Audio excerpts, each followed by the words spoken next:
दोपहर से ही मेहमानों की गहमा गहमी थी। सभी दांतों तले उंगली दबाए भव्य आयोजन की चर्चा में व्यस्त थे। कम से कम 2-3 लाख रुपए का खर्चा तो आया ही होगा। एक फुसफुसाहट थी। कैसी बात करती हो मौसी, इतने तो अब गांव की दावतों में खर्च हो जाते हैं। ये तो 5 स्टार की दावत है और वो भी करीब 2000 आदमियों की।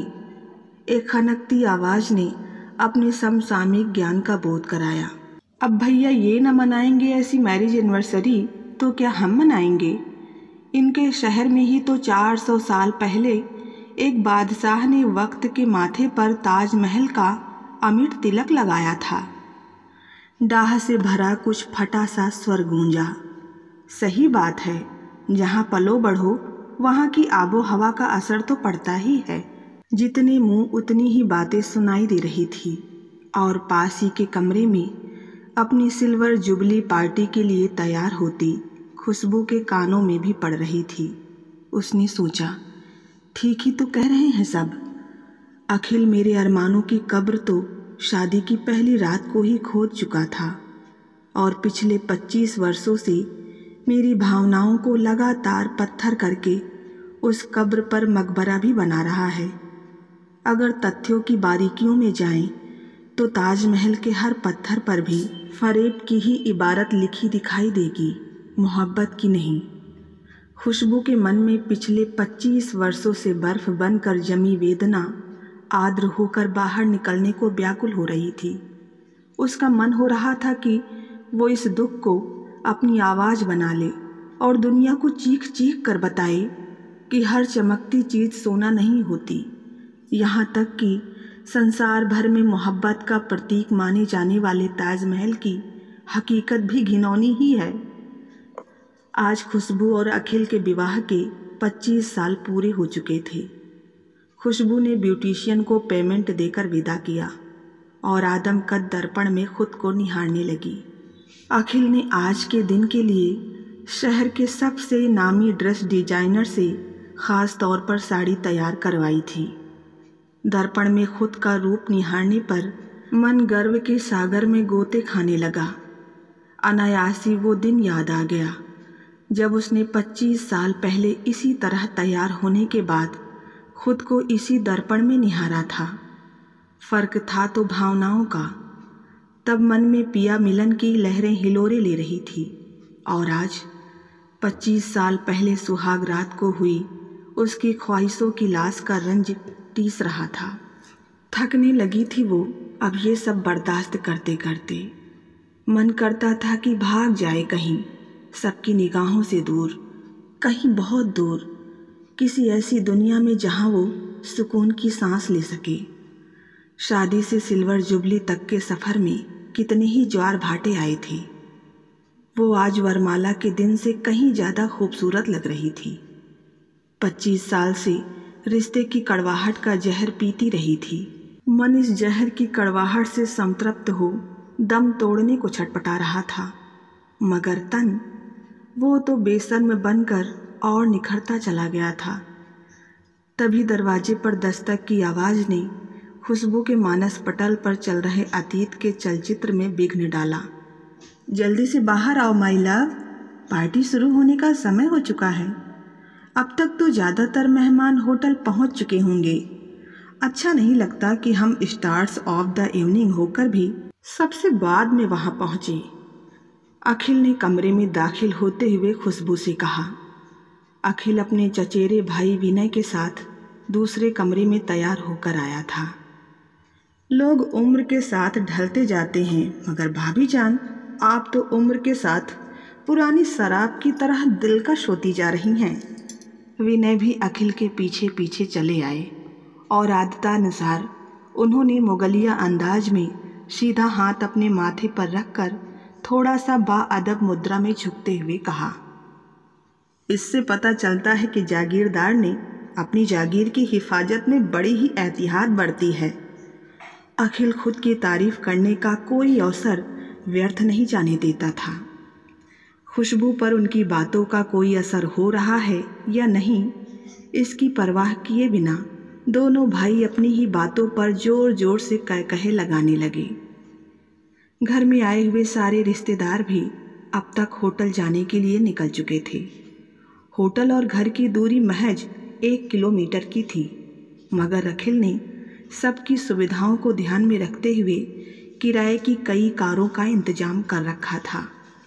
कुछ पास के शहरों में रहने वाले रिश्तेदार अपनी कारों में ही आए थे। सबसे आखिर में खुशबू, अखिल और विनय ही घर में बचे थे। अखिल के निर्देशानुसार विनय ने अखिल की निजी कार को लाल गुलाब की लड़ियों से बड़ी ही खूबसूरती के साथ सजवाया था और भाई भाभी के शोफर की भूमिका भी बखूबी निभाई।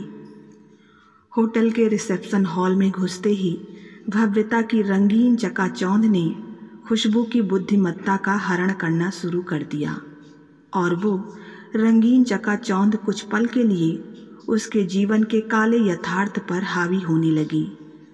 खुशबू की दशा सुंदर वन में कुलांचे भरती हिरनी सी हो गई थी। उसे वहम होने लगा कि उसकी जिंदगी तो इतनी भव्य है, फिर वो दुखी और एकाकी कैसे हो सकती है। सच्चाई भव्यता का ग्रास बनकर खुशबू की बुद्धिमत्ता को ग्रहण लगा रही थी। मित्र, परिचित, रिश्तेदार सभी बधाइयाँ देने स्टेज पर आ रहे थे और खुशबू व अखिल के सुखी वैवाहिक जीवन का राज जानने को उत्सुक थे। कुछ चेहरों पर डाह था तो कुछ पर बढ़िया दावत मिलने की संतुष्टि। कोई कहता कि एक दूसरे के लिए बने हैं। हकीकत इसके विपरीत कितनी बेनूर बेरंग थी, इसका इल्म किसी को न था। दुनिया की नज़रों में खुशबू और अखिल की शादी एक आदर्श मिसाल थी, मगर बंद दरवाज़ों के पीछे का विद्रूप सच खुशबू अपने मन की 7 परतों में छिपाए बैठी थी। अखिल की बातों का वो एक आंसरिंग मशीन के जैसे ही जवाब देती आई थी। सामाजिक रूप से वो ब्याहता थी, मगर अखिल को भावनात्मक तलाक तो वो बहुत पहले ही दे चुकी थी। केक काटने की रस्म हो चुकी थी, अब बारी थी स्पीच देने की। खुशबू ने तो उस शाम के लिए कुछ नहीं लिखा था, क्योंकि सच्चाई पब्लिक में सुनाने लायक नहीं थी और झूठ को शब्दों का रुपहला जामा पहनाने की हिम्मत अब शिथिल होने लगी थी। मगर अखिल ने पिछले कई महीनों से परिश्रम करके, चिंतन मनन कर के शब्दों का मखमली जाल बुना था और नाते रिश्तेदारों का दिल छू लेने वाली स्पीच तैयार की थी।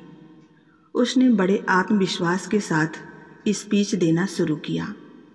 खुशबू इज़ माई बेटर हाफ। मैं खुशबू के बिना अपने वजूद की कल्पना भी नहीं कर सकता। खुशबू मेरी वाइफ ही नहीं, मेरी लाइफ है। खुशबू ही है जिन्होंने मेरे विचारों को पंख दिए हैं। खुशबू वो है जो हर अच्छे बुरे वक्त में परछाई की तरह मेरे साथ खड़ी रहकर मेरी ताकत बनी रही है। खुशबू अपने नाम को पूर्ण सार्थक करते हुए मेरे जीवन के उपवन को महकाकर खुशगवार बनाती रही है। जब शादी की रात खुशबू ने डरते डरते मुझे बताया कि उनको दिल में छेद की बीमारी है और बच्चे को जन्म देना उनके लिए ख़तरनाक हो सकता है, तो मैंने उनसे वादा किया था कि वे जैसी हैं मुझे स्वीकार हैं। इतना ही नहीं, उस दिन के बाद मैंने अपने कलेजे पर पत्थर रख लिया और खुशबू के सामने संतान की चाहत या संतान ना होने का मलाल भूल कर भी नहीं जताया। मैंने वादा किया था और जग जाहिर है कि उसे निभाकर भी दिखा दिया। मैंने खुशबू को उनकी हर कमी के साथ अपनाया और अपना तन मन धन सब कुछ उन पर वार दिया। अब आज के इस पावन अवसर पर मेरे पास इससे ज़्यादा कुछ नहीं है जो कि मैं उन्हें सिल्वर जुबली गिफ्ट के रूप में दे सकूं। अखिल ने स्पीच खत्म करते हुए खुशबू को अपनी बाहों में भर के एक जोरदार चुंबन दे दिया, जैसे कि सिल्वर जुबली की मुहर लगा रहा हो। रिसेप्शन हॉल में चीयर्स की आवाज़ें और तालियों की गड़गड़ाहट गूंजने लगी। खुशबू की पलकों की कोरों से 2 आंसू उसके गालों पर लुढ़क गए, जिन्हें अखिल ने बड़े ही प्यार से पोंछकर उपस्थित जनों के दिमाग में खुशी के आंसुओं का खिताब दे दिया। इससे पहले कि कोई खुशबू की आंखों में झांक कर सच्चाई का दीदार कर पाता, और उसके गुलाब जैसे सुंदर चेहरे पर छाती म्लानता की एक झलक भी ले पाता, अखिल उसे अपनी आगोश में समेटकर डिनर हॉल की तरफ ले गया और अपने हाथों से किसी नवविवाहित की तरह मनुहार करते हुए उसे खाना खिलाने लगा। जिस शादी में खुशबू की सांसें घुट रही थी, जिंदगी ढोना मुश्किल लग रहा था, उसकी शानदार यादगार सिल्वर जुबली मनाई जा रही थी। उसके दिल में घृणा का दरिया बह रहा था। उसकी हंसी खोखली थी, मुस्कुराहट में दर्द की लकीरें उभर आती थी। कोई नहीं जानता था कि खुशबू अपनी ब्यूटी विद ब्रेन इमेज के भीतर कितनी खोखली और कमज़ोर है। अखिल ने शादी की पहली रात को ही अपनी कमी का पर्दाफाश होने पर खुशबू से स्पष्ट लहजे में कहा था, किसको क्या बताओगी मेरी जान, ये हिंदुस्तान है। यहाँ एक बार लड़की की शादी करने में तो बाप के जूते घिस जाते हैं। फिर कोई भला तुम्हारा मुझसे तलाक करा कर क्या करेगा माई लव। ना तुम घर की रहोगी ना घाट की। बेहतर होगा कि तुम मेरे साथ चुपचाप जिंदगी बसर कर लो। और तुम क्या सोचती हो कि तुम मेरी कमजोरी का डंका दुनिया में बजाओगी और मैं चुपचाप इसे बर्दाश्त कर लूँगा। अगर तुमने ये जुर्रत की तो फिर मैं भी तुम्हारे चरित्र पर लांछन लगाकर तुम्हें सबकी नज़रों में गिरा दूंगा और तुम्हें कहीं का ना छोड़ूंगा। अच्छे से अच्छा वकील करने की ताकत है मुझ में। और उधर तुम्हारे पिताजी, वे तो तुम्हारी शादी की दावत भी ठीक से ना कर पाए। फिर भला राजा भोज को गंगू तेली कैसे टक्कर दे सकता है। इसलिए माई लव, मेरी ये बेशुमार दौलत एंजॉय करो और खुश रहो। आखिर तुम शहर के जाने माने बिजनेसमैन की पत्नी तो बनी रहोगी। खुशबू की हालत उस पंछी की तरह थी जो चोट खाकर उड़ने को फड़फड़ा रहा हो। उड़ने का हर प्रयास विफल होकर उसके दर्द में इजाफा कर रहा था, उसके आत्मविश्वास को ध्वस्त करके उसे और कमज़ोर बना रहा था। शादी होते ही उसके कुंवारे सपनों की कलियां मुकम्मल फूल बनने के पहले ही मुरझा गई थी। सारे रिश्तेदार सिल्वर जुबली पार्टी के दूसरे ही दिन विदा हो चुके थे। आजकल किसको फुर्सत होती है किसी के सुख दुख में लंबे समय तक शरीक होने की। जाते वक्त भी कईयों के चेहरे ईर्ष्या की स्याही से पुते हुए थे। रिश्तेदारों की विवाह योग्य युवतियों के आंखों में खुशबू जैसी शाही जिंदगी की तमन्ना का प्रतिबिंब झिलमिला रहा था। कोई नहीं सोचना चाहता था कि कभी कभी ऊपर से ठीक दिखने वाला व्यक्ति अंदर से घुट घुट कर मर रहा होता है। खुशियों का पैमाना कीमती कपड़े, महंगा पर्यटन, लग्जरी कार नहीं होती। खुशी होती है मन की शांति से, संतृप्त खुशहाल जिंदगी से, मन की सुखी चटकती धरती पर किसी के प्यार की फुहार से मिली ठंडक से, घर में गूंजती किलकारियों से। क्या पाया है उसने अखिल से? नहीं पूरा कर पाया वो उसके कुंवारे सपनों को, नहीं पूर्ण कर पाया वो उसके नारित्व को। ऐसे नाम के पति के साथ एक बच्चे का सपना संजोना तो रेगिस्तान में दूब उगाने की सोचने जैसा था। अपनी खामी को ढांपने के लिए शादी के शुरुआती दिनों में ही उसने रिश्तेदारों और दोस्तों में ऐलान कर दिया कि खुशबू को हृदय रोग है और प्रेगनेंसी उसके लिए घातक हो सकती है। संबंधों का एक तरफा निर्वाह खुशबू ने किया था और दुनिया में उसको हृदय रोगी बताकर त्याग की मूर्ति स्वयं अखिल बन बैठा था। ये कैसी विडंबना थी, ये कैसा न्याय था समय का, जहाँ गुनहगार किसी की जिंदगी तबाह करके इज्जतदार बना हुआ था। अखिल के गुनाह की शिकार खुशबू विवाहित होकर भी उम्र भर अतृप्ति के एहसास में गीली लकड़ी की तरह सुलगती रही। शादी की जाती है खुशियों के लिए, खुशियों की तिलांजलि देने के लिए नहीं। खुशबू करवा चौथ का व्रत करती आई थी दुनियादारी की मजबूरी में, बिना किसी भाव, बिना किसी श्रद्धा की। उम्र बीती थी ठंडी आहें भरने में। ऐसे संबंधों में सोच ही कुचली जाती है, समर्पण नहीं होता। अब तक सिल्वर जुबली पार्टी को भी करीब करीब 6 महीने पूरे हो चुके थे। खुशबू के लिए खुद को संभालना मुश्किल होता जा रहा था। मन के साथ अब तन भी टूटने लगा था। चलने में कदम डगमगाने लगे थे।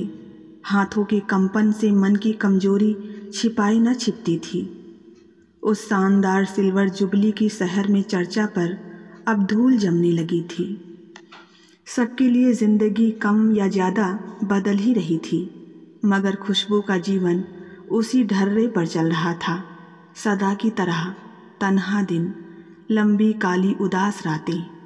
इधर कुछ दिनों से खुशबू के दाएं स्तन में एक ठोस गांठ सी महसूस हो रही थी। जब उसने अखिल से स्थिति बयां की तो उसने पूछा, दर्द होता है क्या उस गांठ में? नहीं, दर्द तो नहीं होता, खुशबू ने जवाब दिया। तो शायद तुम्हें मेनोपॉज होने वाला है। मैंने पढ़ा था कि मेनोपॉज के दौरान कभी कभी ऐसे लक्षण पाए जाते हैं। घबराने की कोई बात नहीं जान, कुछ नहीं होगा तुम्हें। इंसान की फितरत होती है कि वो अनिष्ट की तरफ से आंखें बंद करके सुरक्षित होने की गलतफहमी में खुश रहने की कोशिश करता है। खुशबू भी इसका अपवाद नहीं थी, मगर जब कुछ महीनों के बाद उसके निप्पल्स के आसपास की त्वचा में परतें सी निकलने लगी और कुछ द्रव्य सा दिखने लगा तो वो घबराई। धीरे धीरे निप्पल्स कुछ अंदर की तरफ धंसने लगे और शुरुआत में जो एक गांठ दाएं स्तन में प्रकट हुई थी, वैसी ही गांठें अब दोनों बगलों में भी उभर आई थी। अब झटका लगने की बारी अखिल की थी। वो अपने हाथ लगी ट्रॉफी को किसी भी कीमत पर नहीं खोना चाहता था। जब वो खुशबू को फैमिली डॉक्टर के पास लेकर पहुंचा तो डॉक्टर ने जनरल चेकअप करने के बाद तत्काल ही मैमोग्राम कराने की सलाह दी। मैमोग्राम रिपोर्ट में स्तन कैंसर के संकेत पाए जाने पर जरूरी ब्लड टेस्ट कराए गए। स्तन से टिश्यूज लेकर टेस्ट के लिए पैथोलॉजी भेजे गए। खुशबू की सभी रिपोर्ट्स के रिजल्ट को देखते हुए अब फैमिली डॉक्टर ने उसे स्तन कैंसर विशेषज्ञ के पास जाने की सलाह दी। आपने यहाँ लाने में काफ़ी देर कर दी है। अब तक तो कैंसरस सेल ब्रेस्ट के बाहर भी बड़े क्षेत्र में फैल चुके हैं और अब इस बीमारी को किसी भी तकनीकी सर्जरी द्वारा कंट्रोल नहीं किया जा सकता। मुझे खेद के साथ कहना पड़ रहा है सर, इनका कैंसर अब उस स्टेज पर पहुंच चुका है जहां कोई भी इलाज असर नहीं करता।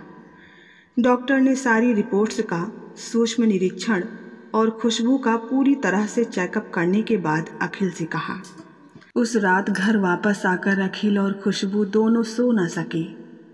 अखिल की नींद क्यों उड़ी हुई थी यह तो अस्पष्ट था, मगर खुशबू एक अजीब से सुकून में जागी हुई थी। उसके दिलो दिमाग में बार बार गुलजार की मशहूर गज़ल का शेर घूम रहा था। दफन कर दो हमें कि सांस मिले, नब्ज कुछ देर से थमी सी है। खुशबू के लिए तो नब्ज पिछले 25 वर्षों से थमी सी थी। उस रात खुशबू ने निश्चय किया कि उसका तन मन उसका तन मन है, किसी नामर्द फरीबी की मिल्कियत नहीं। उसे खुद के सम्मान का पूरा पूरा अधिकार है। जीते जी तो वो अपना मान ना रख पाई और अखिल उसकी भावनाओं से अधिकार पूर्व खेलता रहा। वो सोचता रहा उसके साथ 7 फेरे लेकर खुशबू उसकी मिल्कियत बन गई थी, मगर भूल गया था कि वो 7 फेरे गृहस्थ जीवन की नींव होते हैं और वो नींव मजबूत होती है तन मन से एक दूसरे को पूर्ण समर्पित होकर, एक दूजे का बनकर, खुशियों का आशियाना बनाने से, झूठ के जाल बिछाकर, किसी के पंख काट कर उसे पिंजरे में रखने से नहीं। खुशबू उम्र भर चुप्पी साधे रही। जीते जी वो अखिल से बगावत करने का साहस नहीं कर पाई थी, मगर मौत में ही सही वो अपना मान जरूर करेगी। वो बदला लेगी और अखिल को दुनिया के सामने बेनकाब करके ऐसी जिल्लत देगी जो हिंदुस्तान की किसी भी पत्नी ने अपने पति को नहीं दी होगी। ऐसी जिल्लत जिसके बोझ से दबकर वो अपनी बाकी की जिंदगी कराहते हुए जीने को विवश हो जाएगा। वो अपने एक वार से अखिल के अनगिनत सितम का हिसाब बराबर करेगी। वो जानती थी कि अब उसके पास ज़्यादा सांसें नहीं बची है। इसीलिए दूसरे ही दिन उसने शहर के जाने माने वकील सुधांशु राय को फ़ोन मिलाया, मिलने का वक्त निश्चित करने के लिए, ताकि वो अपना वसीहतनामा तैयार करवा सके। वैसे भी अभी तो उसका अखिल को सिल्वर जुबली गिफ्ट देना भी तो बाकी था। ये वसीहतनामा जायदाद के लिए नहीं था, बल्कि उसके अंतिम संस्कार का था, दुनिया को बताने के लिए कि उसकी शादी अमान्य थी। अखिल तो शादी के योग्य ही नहीं था। उम्र भर वो नारीत्व के लिए तरसी थी, मातृत्व की हूक कलेजे में दबाती रही थी। वो कोई हृदय रोगी नहीं थी। एक बच्चे को जन्म देने के लिए वो पूरी तरह स्वस्थ थी। रोग तो अखिल को था, नपुंसकता का, ऐसा रोग जिससे वो विवाह पूर्व पूरी तरह परिचित था। फिर भी उसे एक पत्नी चाहिए थी, घर में ट्रॉफी की तरह सजाने और दुनिया से अपनी नामर्दगी छिपाने के लिए। वो अपनी वसीयत में अखिल को अपने अंतिम संस्कार से बेदखल कर गई थी और ख़ुद को एक विधवा की हैसियत से सुपुर्दे खाक करने की जिम्मेदारी अपने बेटे समान इकलौते भतीजे को सौंप गई थी। खुशबू दुनिया से जा चुकी थी, अतृप्त ख्वाहिशों के साथ। उसने उम्र भर अपनी कामनाओं का गला घोटा, अपनी इच्छाओं की ज़मीन को बंजर रखकर अखिल के कोरे अहम के पौधे को सींचा था। 26 वर्षों तक दुनियादारी के बोझ से दबी खुशबू मौत में अखिल को जबरदस्त तमाचा मार कर गई थी। झूठे बंधन से मुक्त होकर वो शांति से चिर निद्रा में सो गई थी और छोड़ गई थी अखिल को बेनकाब करके। अब बाकी बची उम्र सिसकियों में काटने की बारी अखिल की थी। वो जब भी दीवार पर लटकी खुशबू की तस्वीर को देखता तो सिहर उठता। तस्वीर में उसकी आंखों को देखकर उसे ऐसा प्रतीत होता मानो वे आंखें उससे पूछ रही हों, एक बार तो मुझे मेरा दोस्त तो बताओ, क्या किया था मैंने ऐसा जिसकी सज़ा तुम मुझे जिंदगी भर देते रहे। पूरी होकर भी मैंने मातृत्व का सुख न जाना। तुम अपना अधूरापन जानते थे, फिर भी तुमने मेरी जैसी स्त्री से विवाह किया। अपराध तुम्हारा था।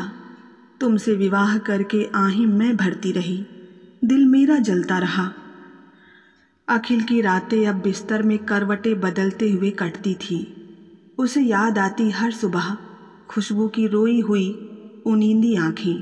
काश उसने वक्त रहते खुशबू का दर्द, उसकी तड़प महसूस की होती, तो उसकी बेचैनी का आज यह आलम ना होता और खुशबू उसे ऐसा सिल्वर जुबली गिफ्ट देकर दुनिया से अलविदा ना होती। तो बस आज की कहानी में इतना ही। कहानी पसंद आई हो तो वीडियो को लाइक करें, चैनल पे नए हैं तो सब्सक्राइब करना ना भूलें।